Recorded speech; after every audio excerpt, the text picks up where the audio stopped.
सतगुरु की साजी निवाजी प्यारी सात संगत जी, प्यार और सत्कार से कहना धन निरंकार जी। सात संगत जी, सतगुरु माता जी के चरणों में एक अरदास बनती है कि सच्चे बादशाह तू जो भी बख्शिया है शुकराना होर पा दे, अपने सुभावर का साडा सुभा बना दे। हे सतगुरु माता जी, जो भी आप जी ने दिया है हम उसी में खुश रहें। हर हाल में दाता का जो शुक्र मनाते हैं, उनके घर खुशियों की होती बरसाती हैं। इस भजन द्वारा भी हमें यही सीखने को मिला है कि जो हर हाल में सतगुरु निरंकार का शुक्राना करते हैं, उनके घर ही खुशियाँ बरसती हैं। ऐसे ही दासी एक इसी तरह की स्टोरी आप जी के चरणों में महात्मा बुद्ध जी की रखने जा रही है। आप जी ये प्रवान करें, अगर कोई गलती हो जाए तो क्षमा करिए। सात संगत जी कहते हैं, महात्मा बुद्ध के पास एक बार राजा श्रेणी का आए। उन्हें यह देखकर बड़ी हैरानी हुई कि भिक्षुओं के चेहरे आनंद से चमक रहे थे और एक तरफ बैठे राजकुमारों के चेहरों पर सारी सुख सुविधाओं के बावजूद भी उदासी छाई हुई थी। राजा श्रेणिक ने काफी सोचा कि भिक्षुओं की दिनचर्या काफी कठिन होती है, इसके बावजूद भिक्षुओं के चेहरे इतने खिले हुए क्यों हैं। राजा को उत्तर ना मिला तो उन्होंने महात्मा बुद्ध जी के सामने अपना यह प्रश्न रखा। तो महात्मा बुद्ध जी ने कहा, राजन, मेरे भिक्षुओं ने स्वभाव ही ऐसा बना लिया है कि उन पर कैसे भी मुसीबत क्यों ना आए, उनकी मानसिक शांति भंग नहीं होती। वे हर हाल में खुश रहते हैं। ऐसा इसलिए होता है कि वे यह नहीं देखते कि बीते दिनों में क्या हुआ, ना वे यह सोचते हैं कि आगे आने वाले समय में क्या होगा। उनकी नज़र तो वर्तमान पर रहती है। जो समय अब चल रहा है, इस समय पर रहती है। आज जो कुछ जिस रूप में है, ये उसमें खुश दिखाई देते हैं, ये उसमें ही अपने आप को ढाल लेते हैं, ये उसी रूप में देखते हैं और इनकी खुशी का यही रहस्य है।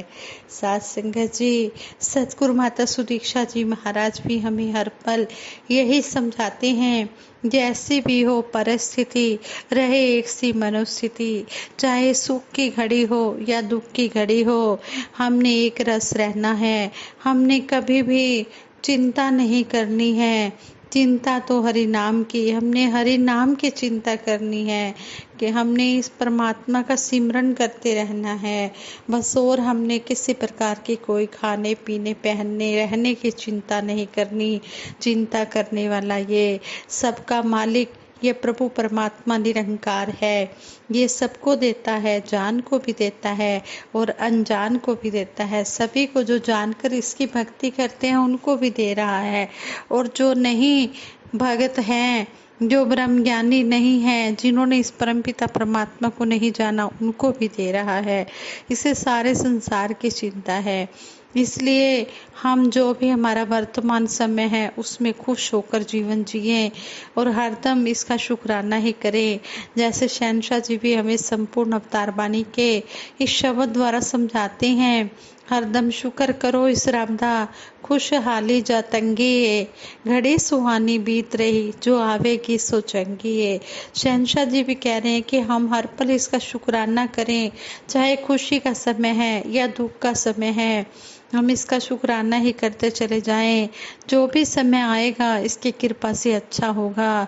दुख हो या सुख हो, जब हमने अपने आप को इसके आगे इसके हवाले कर दिया है, तो फिर इसी ने ही दुख भी हमारा काटना है और सुख भी काटना है। फिर हमने दुख सुख से ऊपर होकर जीवन जीना है। जिस रंग में भी ये रखता है उसी रंग में रहना है। जैसी भी रजा हो तेरी राजी रहे दाता, जोड़ा है तूने जो जुड़ा रहे नाता।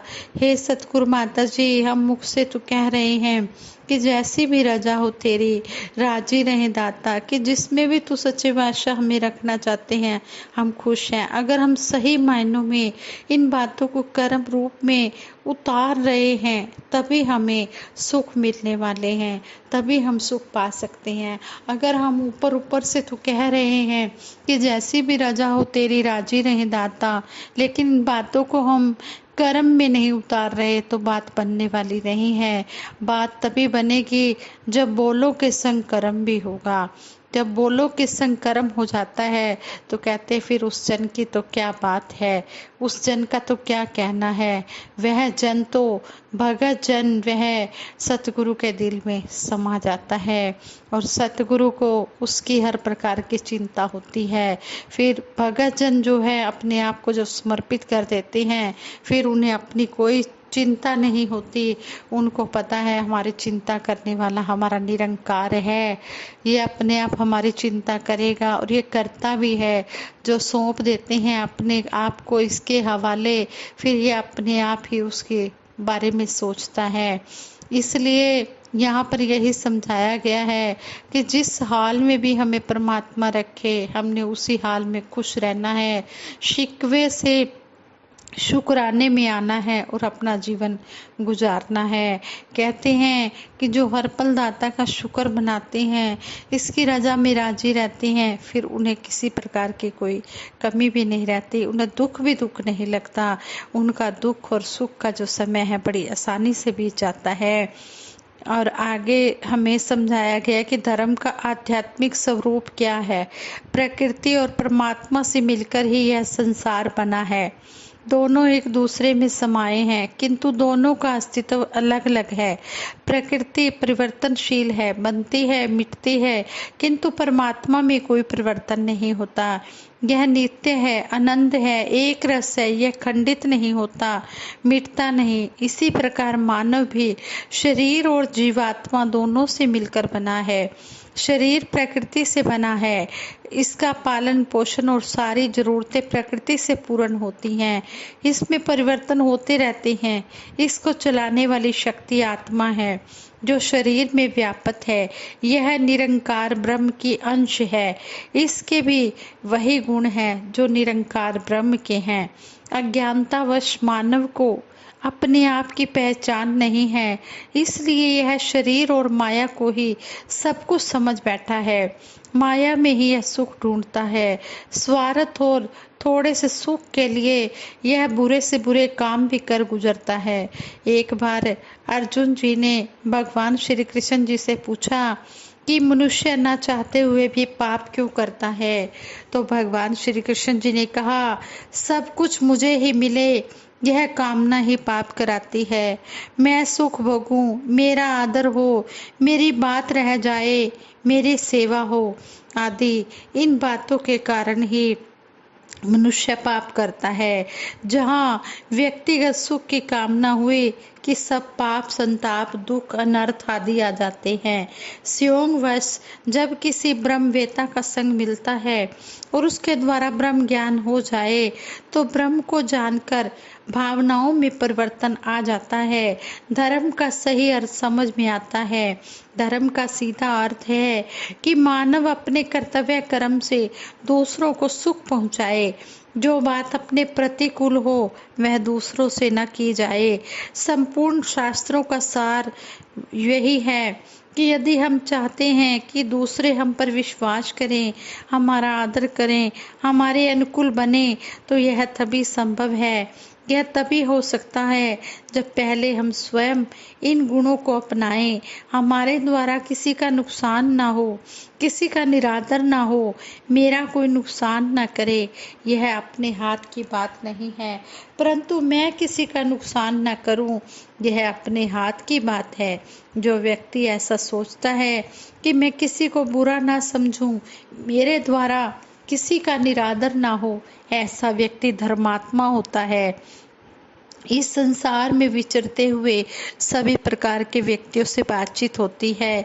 एक व्यक्ति सज्जन पुरुष है, ईमानदार है, शुभ कर्म करने वाला है, मीठा बोलने वाला है, और दूसरा कोई व्यक्ति दुष्ट प्रवृत्ति वाला है, दुष्ट स्वभाव वाला है, चोर है, बेईमान है, सभी बुराइयां उसमें हैं।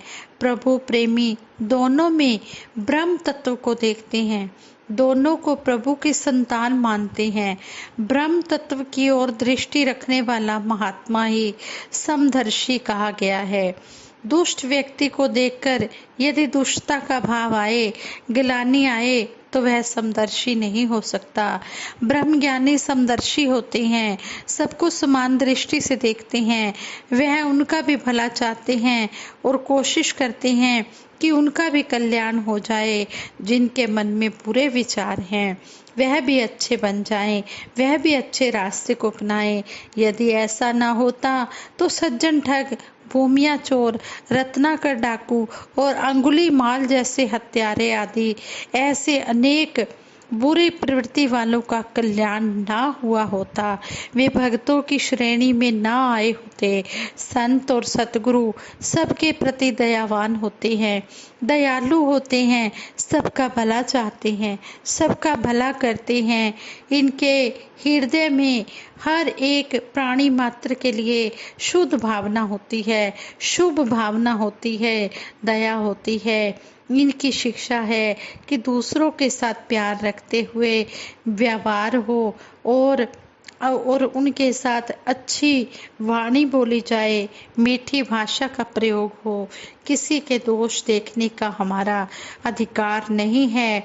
जैसे नाटक में एक मेघनाथ बन गया तो दूसरा लक्ष्मण।